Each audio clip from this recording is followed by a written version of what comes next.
there guys, I hope you enjoyed this video. Before we get started, I just wanted to announce I'm going to be streaming every Monday, Wednesday, Friday, and Saturday at these times. I hope to see y'all there. Thanks for watching. Item number SCP-9870, Object Class Apollyon. Special Containment Procedures. Civilian encounters with SCP-9870 unavoidable. The Foundation maintains the narrative that the anomaly is a natural weather phenomena. Any information contradicting this explanation is to be intercepted and suppressed. Public service announcements advise remaining sheltered and adopting appropriate precautions during periods of activity. These have since become routine practice within the Veil. Personnel assigned to field operations in SCP-9870's active zones must minimize exposure. Individuals displaying signs of being impacted by SCP-9870 must be evacuated immediately. Description: SCP-9870 is an environmental anomaly superficially similar to extreme cold. While the precise conditions needed for manifestation are not yet known, it can manifest anywhere on the surface of the Earth once the temperature falls below freezing. After a variable period of time, SCP-9870's manifestation dissipates spontaneously. No consistent conditions causing these dissipations have yet been identified. Affected environments frequently experience snowstorms and/or dense fog. SCP-9870 prevents the generation of new heat within its area of influence. Once an environment is enveloped by SCP-9870, its temperature can no longer rise and begins to progressively decline. Attempts to introduce additional thermal energy may temporarily slow this decline, but quickly become ineffective as SCP-9870 intensifies. All heat sources cease producing thermal output entirely. Affected environments continue cooling under dissipation. SCP-9870 has various effects on both inorganic and organic materials within its affected environment, consistent with non-anomalous cold. The most notable anomalous effect is severe subjective time distortion. Individuals commonly report SCP-9870 lasting several days, despite external sources indicating only hours have passed. Subjects remain unconscious throughout the perceived duration, leading to rapid psychological decline and an increased fatality rate. SCP-9870 is believed to have influenced life for the entirety of its own history. Addendum Interview 24F. Date 11/25/1982. Interviewer: Dr. Mira Morgan. Subject: Field Specialist Samuel Briggs. Location: blank. Forward: Field Specialist Samuel Briggs was a member of a 5-person survey mission in northern Redacted. During their mission, his team was caught in increased SCP-9870 activity and became trapped for 16 hours. Briggs was the only survivor. The following interview was conducted 2 weeks after extraction. Can you describe what happened during your mission? You know what happened. We'd like to hear it from you firsthand. Briggs briefly stares at Dr. Morgan. We got sloppy. It caught us off guard. We didn't have time to extract. Just like that? Yeah, just like that. Dr. Morgan stays silent for a moment. Mr. Briggs, you are one of the 3 documented survivors of SCP-9870. Your testimony would be incredibly valuable. Please, details. Briggs quietly stares at Dr. Morgan for a few seconds before nodding and letting out a sigh. Alright, Doctor, what do you want to know? Start from the beginning. Walk us through it. I was out with Reyes and Anders. Ellis and Nolan stayed in the station. All of us got a bit too relaxed. Reyes was telling us some story from his army days. We all lost track of time, and I suppose Nolan wasn't paying attention much. Honestly, none of us were. We were all running on muscle memory at this point. Begin log. Comms 01. 1539. So I'm telling you, we finally got the relay up, and the lieutenant says, "Good work, gentlemen. Like you didn't just watch us steal half the parts off a generator we weren't supposed to touch." Did it work? Long enough to pass inspection? That's a yes. That feels unsafe. He's not wrong, Anders. I've seen Nolan do worse with less. Hey, I fix one thing with a paperclip. Everything. If it works, don't fix it. See? Briggs gets it. Briggs also doesn't argue with people. I pick my battles. Smart man. So wait, Captain, just Reyes is fine. Alright, Reyes, you ever miss the army? Sometimes. Mostly I miss knowing exactly who to yell at. Must have been nice. It had its moments. Sounds like nostalgia to me. Yeah, that's it. I don't know how you all did that for so long. I can barely keep my notes straight. You're doing fine. Yeah, you're only mildly annoying. Wow, high praise. You listen, you ask questions, and you don't fake confidence. That already puts you ahead of most people I've worked with. Thanks. Compliment! Write it down. Frame it. He earned it. He did. End log. When was this? Wednesday around 4 p.m., I think. Go on. Briggs waits for a few seconds before resuming. Anders noticed it first. There was a blizzard heading our way, and the temperature was dropping faster than usual. We started hauling ass right away. When we got back to the station, Reyes went straight to the garage to get the carrier ready. Anders and I went in to help pack essentials. Ellis was already panicking. Nolan was still sitting behind his desk though. It seemed weird at the time, but I had other things to focus on. He pauses. I was able to see it catch up to us as we were still moving things to the front. Then Nolan started yelling that there was no time, that we couldn't outrun it anymore. You could hear the panic in his voice, plain as day. He chuckles. You can guess the reaction to that affirmation. He falls silent for a moment and averts his gaze. Dr. Morgan didn't respond. Ellis was stunned. Anders started losing his shit and arguing with Nolan. What did you do? I started to prepare the station, lock it down, isolate it, lowered window shields, cut external ventilation, disconnected everything that wasn't needed, and so on. Impressive initiative. Well, somebody has to do it. Did you realize? Briggs remained silent for a moment. I did. No hesitation? He pauses and briefly averts his gaze. No. You left your captain to die. Fuck you! Opening the door would have killed all of us. He was dead either way. Did the others agree? By the time they realized there was nothing they could do about it. What about their reaction? I imagine it wouldn't go without scrutiny. For them, it was an accident. Dr. Morgan remained silent for a moment, staring at Briggs. He returns the gaze. Right. Sorry to interrupt. Continue. He averts his eyes for a moment once again. By the time I got back to them, they were all huddled up around the front door. Reyes walked from the garage only to be told the news at the door. Poor bastard. At this point, it already surrounded the station, so he was just out there with it. They were all speaking to him through the comms. Did you speak to him? I did. How did that go? He understood once I explained myself. Did he? He did. Begin log. Cam 03, entry hall, 1741. Feed shows the station entry hall. Anders, Nolan, and Ellis are standing by the front door, yelling towards Briggs, who remained off screen. Loud banging can be heard repeatedly, along with Reyes. Muffled screams coming from the outside. Open the door! Please, for fuck's sake, open the fucking door! Briggs, just open it. He's right there. Lift the lock, Briggs. Come on. No, we can't let it in. Reyes slams under the door frame. A loud thud can be heard. Don't do this. I can make it. I can make it inside. Just open the door. Just open it. Please. Please. Jesus Christ, Briggs. He's freezing out there. Open it, you motherfucker. I'm not sacrificing all of us for... Fucking open it, Briggs. Nolan rushes towards Briggs, but freezes mid-step. His expression shifts and he slowly backs away. Don't even think of it, Nolan. Please, it's so cold. Please. End log. So what did you all do after? We sat around the door talking to him for quite a while. Must have been hours. Eventually, he stopped responding. After that, things kind of died down. Everything seemed to be fine for a couple hours. We tried to remain positive despite the situation.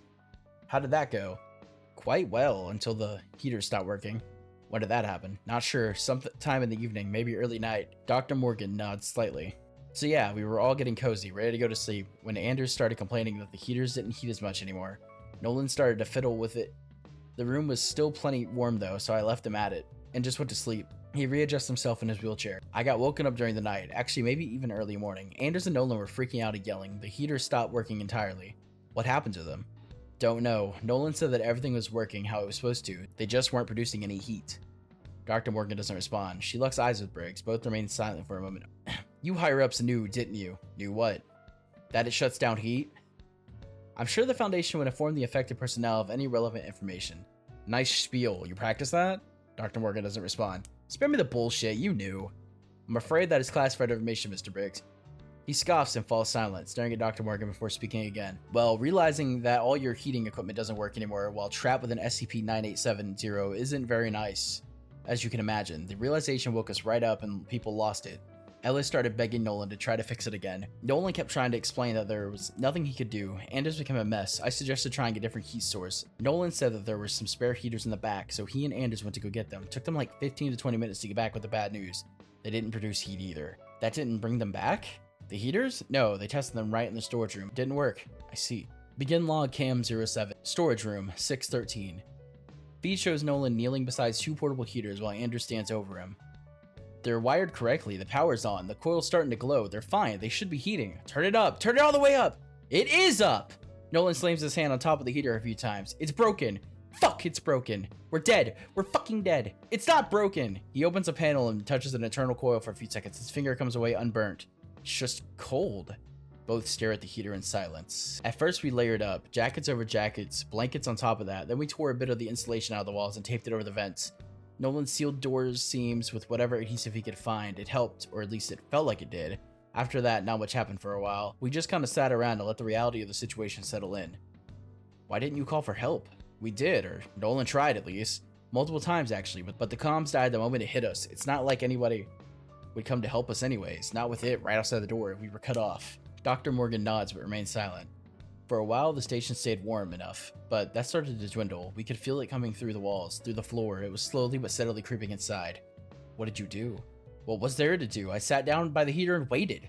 The heater that didn't work? Hope's a funny thing. Right. Briggs stays quiet for a few seconds before speaking again. The end of the second day, shit started to go downhill. The cold was getting worse. Nolan kept rechecking the readouts. All bad news. Ellis broke down completely and just started praying. Anders was already losing it for a while and decided to start a fire. Me and Nolan tried explaining why starting an open fire in an unventilated station was a good idea. Unsuccessfully, of course. Did he start it? No, it turns out the only good source of wood in the station was Nolan's setup. He wasn't ready to let that be destroyed yet, and the argument turned physical. How did that go? I put Anders to sleep. Dr. Morgan smirks. Of course. Ellis didn't like that, lost her shit again, started yelling at us and whatnot, and locked herself in Ray's room. On her own? No, I'll get to that. Right, sorry. Nolan went after her while I got Anders comfortable, but at this point the station was getting cold enough to be a problem. I could feel it crawling up my limbs, and my fingers were going numb. I knew that falling asleep would mean death, so I decided to go to sleep early that night before the worst. Smart? Briggs nods and remains quiet for a moment. The third day, it all went to shit. I got woken up by Ellis and Nolan arguing. I could barely feel my fingers and toes. It was inside with us at this point. The power switched to emergency modes, only a few lights remained. The whole station was pretty dark now. What were Ellis and Nolan arguing about? I didn't know at first, but found out pretty quick once I went to check on them. Ellis was pointing a gun at Nolan, telling him to stay away. Raise his gun? Yeah. Right.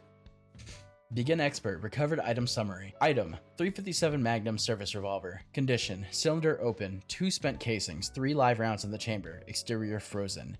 Location found: storage room. Fingerprint analysis: 3 distinct sets present on grip and trigger. Captain Elias Reyes, Dr. Rebecca Ellis, Field Specialist Samuel Briggs, and experts. She was saying that it's each for ourselves now, that she can't trust us. Nolan was trying to get her to calm down and put down the gun. What did you do about it? Nothing. I left them to it. It wasn't my problem, and I couldn't be bothered by this point. So what did you do? I went back to the main area. Anders was there with me, huddled on the floor. I sat down by the heater and just waited. For what? For it to get me. You gave up? Briggs quietly stares at Dr. Morgan for a few seconds. You haven't experienced SCP-9870, have you? I think everyone has experienced. I'm not talking about your everyday breeze you get walking home from work, Doctor. No, I haven't. It shows. Enlighten me. Stationed up north, you hear the stories quite often. You'll quickly notice that none of them are first-hand experiences. It doesn't take a genius to realize why no one survives it. He pauses. You said I'm the third? You are. What happened to the other 2? I'm afraid that's not for you to know. Of course. But you are the first in a long time. Years? Decades. Briggs nods to himself. Consider yourself lucky. Lucky. The room briefly falls silent. It started to get a hold of me. I sat on a little stool by the heaters and felt it slowly creeping up my limbs. I hated that sting. It made sure you notice it hurts for some time and then it simply stops. He chuckles to himself. Funny how quickly you start to miss it after your fingers go numb and stop listening to you. Every hour I could move less, feel less. What about the others? Just sat there with me. I imagined going through something similar. Nolan came back not long after. He was pissed off, blabbering about how Ellis is causing trouble for all of us. I just kinda zoned him out. What about Ellis? I don't know. I never saw her again. She hid in the storage room. Dr. Morgan nods. We stayed like that for a while. Must have been hours, I think. It's all kind of a blur at this point. I remember that Nolan eventually got up to go confront Ellis again. I heard faint yelling for some time. He pauses for a moment, lets out a faint sigh, and speaks softly. Then I heard a gunshot, then screaming. Did you go and check on them? No, I had other problems. I could barely move. My limbs were stiff. Breathing was a challenge. I couldn't. Dr. Morgan doesn't respond. Begin expert. Site recovery summary. Storage room post-incident. Foundation response teams located the remains of Dr. Rebecca Ellis and technician Michael Nolan within the station's storage room. Dr. Ellis was found seated against the wall. Observed trauma to the neck is consistent with manual strangulation. Technician Michael Nolan was found nearby, deceased from a single gunshot wound to the abdomen. Captain Ray's service revolver is recovered at the scene. Due to environmental conditions, precise times of death cannot be determined. No evidence of post-mortem moment was observed. And expert. Anders returned to life though. I suppose with Nolan gone, the desk wasn't needed anymore. Did he light it on fire? Yeah, he threw everything off it. Pulled out the jerry can that he stashed, covered it in gasoline, and pulled out a lighter. It took him a while to light it, but it worked. He pauses for a while and lowers his head. That fire was the most magnificent thing I've ever seen. It felt so alive. The flame was dancing on that desk with such energy, such life. It felt like I was seeing something out of this world. I tried to get to it, but the moment I got off the stool, I just fell. My legs weren't working anymore. I asked Anders to drag me to it, but he just ignored me. Instead, he was standing right by it, yelling how he can't feel anything. He kept getting closer and closer to the flame, complaining how it's not heating him up. He was right. I couldn't feel any heat either. Briggs averts his eyes and clears his throat. So he decided it was the clothes, stripped naked and walked right into the fire. He was set ablaze pretty fast. His hair disintegrated. After a bit, his skin began to bubble and tighten. But he just kept screaming about how he's still cold, that he can't feel anything. He started coughing and gasping from the smoke, scrambling back into his clothes. I saw his eyes turn white from the flame. He huddled down on the ground and started shivering, his skin sticking to the ground. The room briefly falls silent, Briggs avoiding eye contact. He stopped moving soon after. So it was just me, alone, lying right next to the fire, freezing, barely able to move. Every breath felt like a stab in the chest. The worst part was how quiet it all was. I was freezing to death right next to the burning desk, yet it was so quiet, so calm. Hour after hour, I was fighting to stay awake as I felt it creep into my bones, real slow. Not rushing, just taking its time, like it knew I wasn't going anywhere. It plays with you, shuts you down piece by piece, lets you see it, feel your body give up, lets you understand what's to come. Death? Worse. It doesn't let you decompose, return to dust, it keeps you, leaves you untouched. Same place, same position, like a trophy. But you survived. Survived? Yeah, what's left of me at least. He pauses. It got me eventually. I fell asleep. Next thing I know, I woke up in here. Dr. Morgan nods. So the whole ordeal was about 3 to 4 days for you. Something like that. You are aware that you were only trapped for 16 hours, right? I've been told. What do you make of that? Doesn't matter. Very well. The room falls silent for a moment. Briggs shifts in his wheelchair. Oh. You know what I realized in that station? Tell me. The old timers were right. Hell, generations before them were right. They used to fear the cold. Really fear it. They planned their whole lives around it. If it got bad, people died. Simple as that. Now we build a heater, flip a switch, and pretend we're past all that. Like it's just some inconvenience. He falls silent and leans forward. But sitting there, feeling it crawling up my bones, it felt old. And I just kept thinking, this is what they were scared of. He pauses. And I realized it never went away. We just stopped caring, stopped respecting it. He averts his eyes and quiets down. Maybe we should have stayed scared. Field Specialist Samuel Briggs. Addendum. Post-incident status report. Follow-up surveys of the station indicate that while SCP-9870 activity has largely dissipated, the affected areas failed to return to baseline conditions. Temperatures remain slightly below expected levels, and heat sources continue to produce reduced thermal output. Additionally, there has been a notable increase in SCP-9870 manifestations worldwide over the past 3 months. Further investigation is ongoing. Footnotes: SCP-9870 is uncontainable. Wow.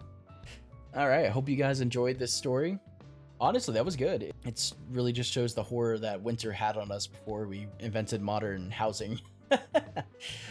Like, you know, you didn't, if you couldn't build a fire, you were screwed. I hope you guys enjoyed this video. Please like, subscribe, and leave a comment down below. If you have any SCPs or anything you want me to read, please let me know. I'll look into it. Have a great night. Merry Christmas and have a Happy New Year. Bye.